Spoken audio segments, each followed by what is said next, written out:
Hi guys, how are you? कैसे हैं आप? एक बार फिर से आपका स्वागत है आपके अपने यूट्यूब चैनल हक आपका। लक सीरीज का डे 8 होगा और आज हम डे 8 में रामबाण प्रश्न का डिस्कस करने वाले हैं। ये वो प्रश्न होंगे जो काफी बार ये पूछे जा चुके हैं आयोग के द्वारा। तो शुरू करते हैं आज की वीडियो को, लेकिन उससे पहले यदि आप फर्स्ट टाइम चैनल पर आए हैं तो चैनल को सब्सक्राइब करना, वीडियो को लाइक करना बिल्कुल भी ना भूलें, because we need your support. और सब्सक्राइबर इंक्रीज होने चाहिए क्योंकि आप काम देख रहे हैं बिना रुके, बिना आपका टाइम वेस्ट करे। बीच में कुछ भी आपसे बातें नहीं होकर केवल फोकस होता है काम पर।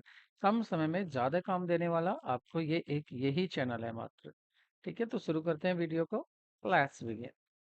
सो फर्स्ट क्वेश्चन इज, हार्थन परीक्षण द्वारा किया गए, हार्थन परीक्षण इनके द्वारा किया गया। तो जो हार्थन परीक्षण था वो किसके द्वारा किया गया था? George Elton Mayo, George Elizabeth Mayo, George एजेन मेयो और जॉर्ज मेयो। तो सही ऑप्शन है आपका George Elton Mayo. Next question देखते हैं। अनौपचारिक समूह को, मतलब अनौपचारिक मतलब informal group are the include which of the following.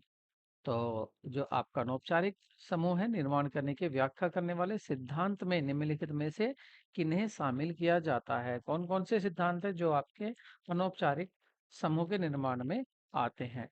First first है आपका साम्यता का सिद्धांत, सेकंड आपका समानता अथवा संतुलन का सिद्धांत, विस्थापन का सिद्धांत और उपलब्धि की आवश्यकता का सिद्धांत।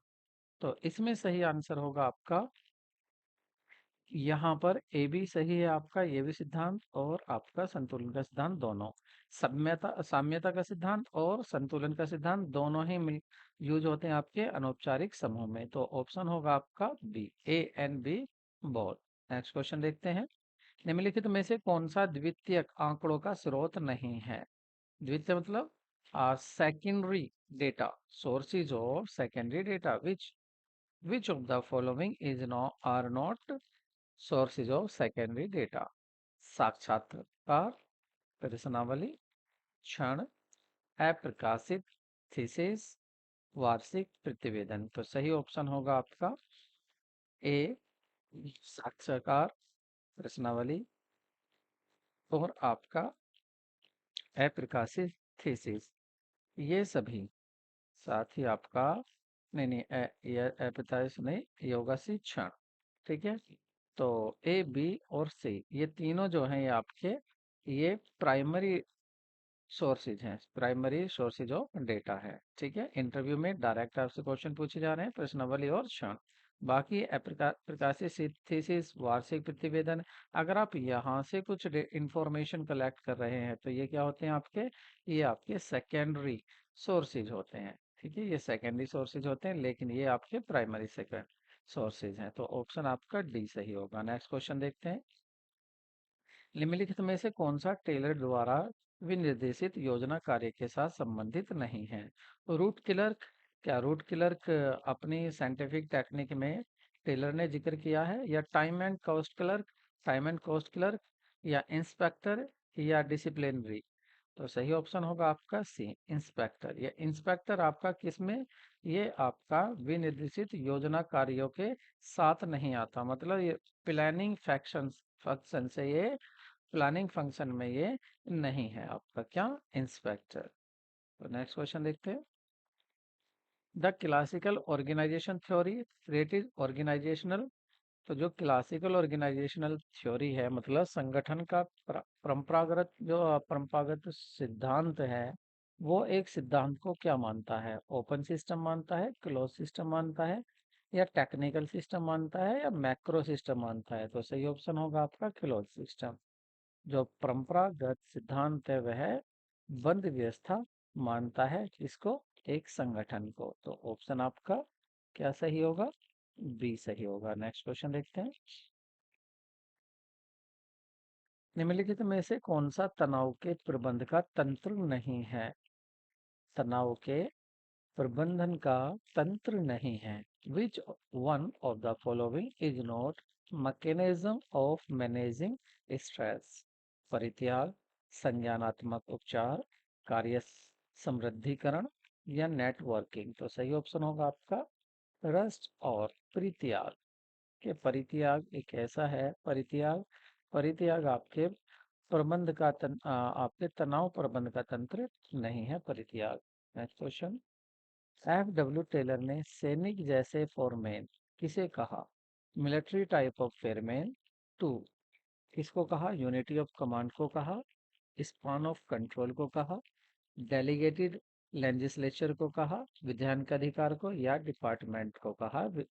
तो सही ऑप्शन होगा यूनिटी ऑफ कमांड। आदेश की एकता को कहा है कि आदेश में एकता होनी चाहिए, तो यूनिटी ऑफ कमांड। नेक्स्ट देखते हैं, टेलर की वैधतिक तजरती कार्य योजना प्रदान करती है कि Taylor's differential piece work plan provides that, क्या करती है? All labour should be assigned different different output of work. मतलब सभी कामगारों को कार्य का चित्र परिमाण सीमिता बाह्य अलग होना चाहिए। Labour should be assign different output of work, work का जो उनसे कामगारों को कार्य करने का जो चित्र परिणाम है वो सबका डिफरेंट होना चाहिए, अलग होना चाहिए। या all labourer all labourer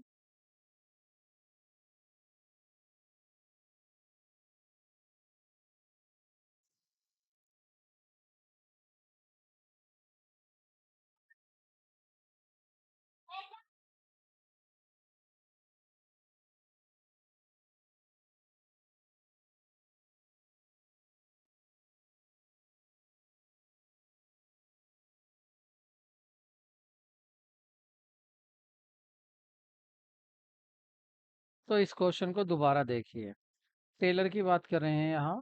Taylor differential piece work plan provides that, जो टेलर की विभेदित उजरती कार्य योजना प्रदान करती है कि, तो वो क्या प्रदान करती है? देखो, अगर इसकी बात करें कि जो फेडरिक विंसलो टेलर थे, तो टेलर की बात है ये 18 1896 में टेलर ने क्या किया था कि एक कार्य के आधार पर मजदूरी का भुगतान किया, कि जो मजदूरी है वो कार्य के आधार पर होनी चाहिए। किसके आधार पर? कार्य के आधार पर मजदूरी होना चाहिए। मतलब कितना किसने काम किया। और किसके आधार पर नहीं होनी चाहिए? समय के आधार पर मजदूरी नहीं होनी चाहिए। समय के आधार पर मजदूरी नहीं होनी चाहिए, ये उसने मना किया और इसको कहा कि कार्य के आधार पर मजदूरी होनी चाहिए। तो उसने क्या किया कि यहाँ पर दो तरह के लोग थे, एक कुशल और अकुशल, दोनों के लिए उन्होंने अलग अलग प्रमाप स्टैंडर्ड बनाए। कुशल कारीगर और अकुशल कारीगर, दो तरह के कारीगर थे, दोनों के लिए अलग अलग स्टैंडर्ड बनाए गए, अलग अलग प्रमाप बनाए गए कि इतना काम आपको करना है। उसके बाद उसने कहा कि देखिए, जो काम होगा, जो मजदूरी दी जाएगी, वो कार्य के आधार पर होगी, कौन कितना काम करता है, समय के आधार पर नहीं होगी कि कौन कितना समय दे रहा है। बात यह होगी कि कितना काम कौन कर रहा है। ठीक है। तो यहाँ पर जो उसने ये बनाई थी, तो अब इसी के आधार पर देखिए, आप कह रहे हैं all labour should be assign different amount of work, her labour को अलग अलग अमाउंट का कार्य करना है, अलग अलग कार्य करना है। या सभी कामगारों को भिन्न समयावधि में रखना चाहिए, कि अलग अलग समयावधि में रखना चाहिए। या those produce above standard should be receive higher wages than those producing below standard. ठीक है। इसने कहा कि जो आपने स्टैंडर्ड बनाए, जैसे आपने स्टैंडर्ड बनाया कि एक दिन में 100 बॉक्स बनने चाहिए, तो अगर कोई 100 से ज़्यादा बॉक्स बनाता है, 120 बॉक्स बनाता है, तो उसको ज़्यादा सैलरी मिलनी चाहिए। और जो इससे कम बनाता है, जैसे कोई 95 बनाता है, तो उसको इनसे कम मिलनी चाहिए। तो उसने ये कहा कि जैसा काम होगा, ज़्यादा काम करने वाले को ज़्यादा मजदूरी, कम काम करने वाले को कम मजदूरी। या D, payment should be same on fix standard, के फिक्स स्टैंडर्ड पर काम सभी को मजदूरी इक्वल मिलनी चाहिए। अगर स्टैंडर्ड 100 बॉक्स है, तो बस 100 ही बॉक्स बनाने हैं और उसी की सबको समान मजदूरी मिलेगी। तो ऐसा नहीं था। उसने कहा था, ऑप्शन सी करेक्ट है, उसने कहा था कि जैसा जो काम करेगा उसको ऐसी ही मजदूरी दी जाएगी। तो 1896 में टेलर ने यह मजदूरी सिस्टम दिया था। नेक्स्ट क्वेश्चन देखते हैं। फुटकर विक्रय से संबंधित अवधारणा जो न्यूनतम कंप्यूटर विक्रेताओं के उद्भव की व्याख्या करती है, कौन सी परिकल्पना कहलाती है? तो इसमें पूछा है, एक कॉन्सेप्ट की बात हुई है जो रिलेटिंग है, हेल्प करती है, जो explain the emergence of new retailer is called. तो उसको क्या कहते हैं? First, product life cycle, service assortment, या रिटेल लाइफ साइकिल, या व्हील ऑफ रिटेलिंग, फुटकर व्यापार का पहिया चक्र। तो सही ऑप्शन होगा आपका फुटकर व्यापार का पहिया चक्र, ऑप्शन डी। नेक्स्ट क्वेश्चन देखते हैं। अच्छा, इसके बारे में थोड़ा सा और देख लेते हैं। देखिए यहाँ पर बात हुई है व्हील ऑफ, तो इन्होंने इसमें व्हील था यहाँ पर, ठीक है, और इसके क्वाड्रेंट बनाए, 4 क्वाड्रेंट बनाए। First quadrant, second quadrant, sorry, first, second, third और फोर्थ क्वाड्रेंट। जो फर्स्ट था उसमें रखा गया था कम कीमत कम मार्जिन, कम कीमत और कम मार्जिन, उसको यहाँ पर रखा गया। और जो क्वाड्रेंट सेकंड था उसमें रखी गई तीव्र निर्गमन, जो तेजी से जिसका निर्गमन होता है, तीव्र निर्गमन, ऊंचा मूल्य, ऊंचा मूल्य, ऊंचा मार्जिन,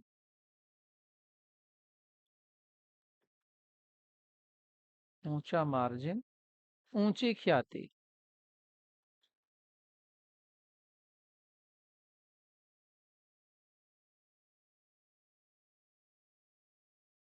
और इस अवधारणा में जो थर्ड क्वाड्रेंट था इसमें था अधिक मूल्य, इसमें था प्राय अधिक मूल्य, अधिक मार्जिन, अधिक ख्याति, अधिक मार्जिन, अधिक ख्याति, ठीक है।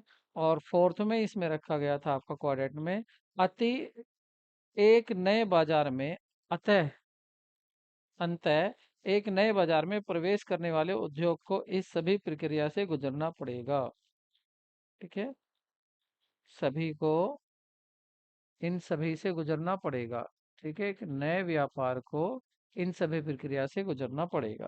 तो इसको बोलते हैं व्हील ऑफ रिटेलिंग, ठीक है। तो उत्तर आपका डी सही था। नेक्स्ट क्वेश्चन देखते हैं। यदि अंतर्वैयक्तिक संबंधों का जाल, जो कि लोगों का एक दूसरे के साथ संबंधित होने पर उत्पन्न होता है, अनौपचारिक संगठन है, तो फिर बताइए कि निम्नलिखित में से कौन सा अनौपचारिक संगठन नहीं है? ठीक है, अनौपचारिक संगठन के बारे में बताया गया कि क्या होता है, अंतर्व्यक्ति संबंधों का जाल होता है जो लोगों को एक दूसरे के साथ संबंधित होने से उत्पन्न होता है। आपको ये डेफिनेशन भी दे दी कि अनौपचारिक संगठन या समूह क्या है, जो मेलजोल बढ़ाने से बनता है। तो देखते हैं यहाँ पर कह रहे, अब बताइए कौन सा अनौपचारिक संगठन कौन सा नहीं है? कारखाना समूह बताइए, अनौपचारिक है या औपचारिक?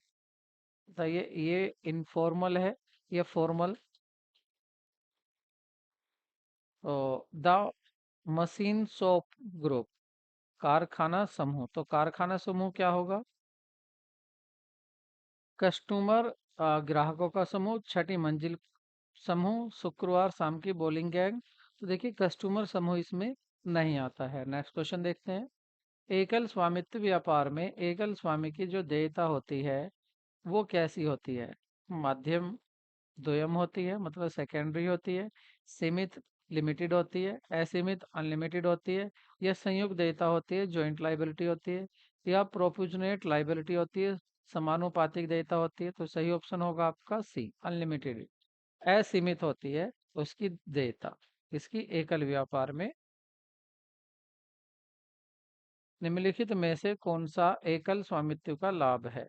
विच of the following is the advantage of sole proprietorship? तो इजी टू इन्फॉर्म, फॉर्मेशन, बनाना आसान होता है, ठीक है।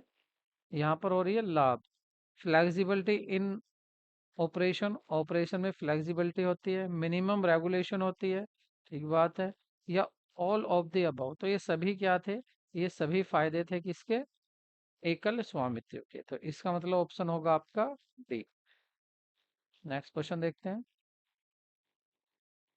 वह व्यक्ति जो लाभ अर्जित करने के लिए माल अथवा सेवाओं को उत्पादित करने का जोखिम उठाता है उसे कहते हैं एंटरप्रेन्योर, प्रोफेशनल, ट्रेडर, इन्वेस्टर। सही ऑप्शन होगा आपका एंटरप्रेन्योर, उद्यमी। उद्यमी वह होता है जो रिस्क उठाकर, जोखिम उठाकर हिम्मत करता है कुछ उत्पादित करने की। नेक्स्ट क्वेश्चन देखते हैं। इन अ सोल प्रोप्राइटरशिप, जो प्रोप्राइटर्स लाइबिलिटी, तो उसकी लाइबिलिटी कैसी होती है? Unlimited, option B. Next question देखते हैं।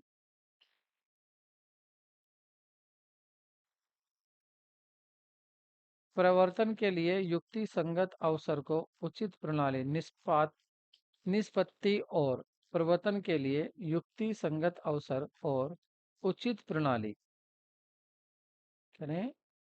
विच of the following are part of corporate social responsibility, CSR, to consumer. तो इनमें से बताना है कि सीएसआर का कौन सा पार्ट है। ठीक है, कौन सा पार्ट है ये बताना। निष्पत्ति और प्रवर्तन के लिए युक्ति संगत अवसर और उचित प्रणाली। विक्रेताओं बाजार के होने पर भी युक्ति संगत कीमत पर समानता का आपूर्ति। व्यवसाय प्रचलनों की दक्षता में सुधार। सुनने का अवसर प्रदान करना तथा सही शिकायतों का समाधान करना। तो सही ऑप्शन होगा आपका बी। मतलब डी भी सही है यहाँ पर और आपका बी भी सही है। नेक्स्ट क्वेश्चन देखते हैं। किसी संगठन की संरचना में स्वामित्व और प्रबंधन में विच्छेद किया जाना कहलाता है एकल स्वामित्व, साझेदारी, कंपनी, कॉरपोरेट सोसाइटी। सही ऑप्शन होगा आपका कंपनी। नेक्स्ट क्वेश्चन देखते हैं। व्यवसायिक संगठन के प्रारूप, form of business organisation are sole proprietorship, partnership, company या सभी। तो ऑप्शन होगा सभी। गोपनीयता की दृष्टि से व्यवसायिक संगठन का कौन सा स्वरूप श्रेष्ठ होता है? तो option sole proprietorship, company, partnership या कोऑपरेटिव सोसाइटी।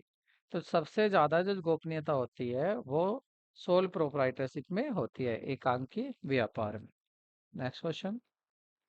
एकांकी व्यापार उन व्यवसायों के लिए उपयुक्त नहीं होता। किसके लिए उपयुक्त नहीं होता? जो कि आकार में बहुत बड़े हैं उनके लिए उपयुक्त नहीं होता, या जहां कम पूंजी की आवश्यकता होती है वहां के लिए तो उचित होता है, या जहां जोखिम की मात्रा अधिक न हो तो फिर तो ये छोटा ही बिजनेस सही होगा। जिसमें ग्राहकों पर व्यक्तिगत ध्यान देना आवश्यक हो तो भी यही सही होगा। एकांकी व्यापारी सही होगा इन सभी कंडीशन में। लेकिन ए जो है जहां पर आपका जो आकार है वो बहुत बड़ा है, बिजनेस का वेरी लार्ज साइज है, वहां पर एकल व्यापार सही नहीं होता है। तो ऑप्शन ए सही होगा। नेक्स्ट क्वेश्चन देखते हैं। सो नेक्स्ट क्वेश्चन देखते हैं। एक एक व्यवस्था का दायित्व होता है, the liability of the an individual is. एक की व्यवस्था का दायित्व कैसा होता है? Unlimited, limited to the asset of the business entered into, limited to the capital invested by him, none of these. देखिए क्वेश्चन में एक मिनट सही कर देता हूँ। सो ये क्वेश्चन है, एक एकांकी व्यवसायी का दायित्व होता है जो एकल व्यापारी होता है, इंडिविजुअल ओनर होता है, तो वन मैन आर्मी। तो उसके दायित्व की बात हो रही है, वो सीमित है, असीमित है, या एसेट तक, जो बिजनेस में उसने एसेट लगाई है वहां तक सीमित है, या लिमिटेड टू कैपिटल इन्वेस्टेड, या उसके जो है लिमिटेड टू एसेट, एक तो है कैपिटल जो लगाई है और एक एसेट बिजनेस में जो एंटर एसेट की है वहां तक सीमित है। तो सही ऑप्शन होगा आपका ए। अनलिमिटेड होता है मतलब अगर उसको बिजनेस में लॉस हो जाता है, ये उसका बिजनेस है, तो इस बिजनेस के लॉस को पूरा करने के लिए अगर उसके घर पर, उसके होम पर भी उसकी कोई पर्सनल एसेट है, कौन सी पर्सनल एसेट्स है, तो उसको भी यूज किया जा सकता है बिजनेस के डेप्ट, बिजनेस के कर्जे में। ठीक है, तो ये होता है असीमित लाइबिलिटी। नेक्स्ट क्वेश्चन देखते हैं। निम्नलिखित में से कौन सा कथन गलत है? गलत कथन देखना है आपको। साझेदारों में साझेदारी में साझेदारों की न्यूनतम संख्या 4 होती है। साझेदारी में साझेदारों की अधिकतम संख्या 20 हो सकती है। एकांकी का स्वामित्व आवश्यक संगठन का सबसे प्राचीनतम स्वरूप है। साझेदारी का पंजीयन कराना ऐच्छिक है। तो देखिए ये बात सही है, ऐच्छिक होता है। और साझेदारों की न्यूनतम संख्या 4 नहीं होती है, न्यूनतम संख्या आपकी 2 होती है। और अधिकतम संख्या कितनी होती है? 50 हो सकती है। ठीक है, 2014 में क्या इसमें क्या कहा गया है कि आपकी 50 हो सकती है 2013 में। और 14 में ये भी कहा गया था, सॉरी 13 या 14 जो भी था, उसमें ये भी कहा गया था आपसे कि सेंट्रल गवर्नमेंट इसको 100 तक भी चाहे तो बढ़ा सकती है, लेकिन 50 है। तो ये जब क्वेश्चन लिया गया था उस टाइम पर जो साझेदारों की अधिकतम संख्या 20 होती थी, तो ये तब का क्वेश्चन है, इसलिए इसमें फिलहाल ये भी गलत होगा। लेकिन उस समय से देखें, आयोग ने जब ये क्वेश्चन पूछा था तो जब 20 होती थी तो ये भी ठीक थी, लेकिन आज आप इसको गलत मान रहे होंगे। ठीक है, तो इसमें आंसर सही है आपका। उसने गलत पूछा था तो गलत आपका ये है, 4 होती है, लेकिन अब यहाँ 20 भी गलत ही होगा। ठीक है, क्योंकि 20 नहीं होती है। स्वामित्व का सबसे प्राचीन स्वरूप है, ये भी बात सही कह रहा है। ठीक है, ये भी बात सही है, लेकिन अब आप आंसर यहाँ पर आपके और भी दोनों आ रहे हैं, ए और बी। नेक्स्ट क्वेश्चन देखते हैं। क्योंकि दोनों ही ये गलत है, अब आज के उस समय से देखें तो आज क्या है, 50% हो सकते हैं, 20 नहीं। व्यवसायिक संगठन का सबसे प्राचीन स्वरूप अभी बात करे थे, सोल ट्रेड, एकल व्यापार होता है। असीमित दायित्व संबंधित है, किससे असीमित दायित्व होता है? सोल प्रोप्राइटरशिप शिप से होता है। एकल व्यापार का क्षेत्र और दायित्व होता है क्रम से। तो क्षेत्र एकल व्यापार का क्या होता है? अनलिमिटेड एंड लिमिटेड, असीमित एवं सीमित, सीमित एवं लिमिटेड एंड अनलिमिटेड, मतलब स्कोप भी लिमिटेड और लाइबिलिटी भी लिमिटेड, या अनलिमिटेड एंड लिमिटेड और लिमिटेड एंड अनलिमिटेड। तो सीमित और असीमित होता है। ठीक है, मतलब उसका जो क्षेत्र है, स्कोप है, वो तो होगा आपका लिमिटेड, लेकिन जो उसकी लाइबिलिटी है वो होगी अनलिमिटेड। तो ऑप्शन डी करेक्ट होगा। वीडियो कैसी लगी कमेंट करके जरूर बताएं। मिलते हैं नेक्स्ट वीडियो में। Take care, bye bye.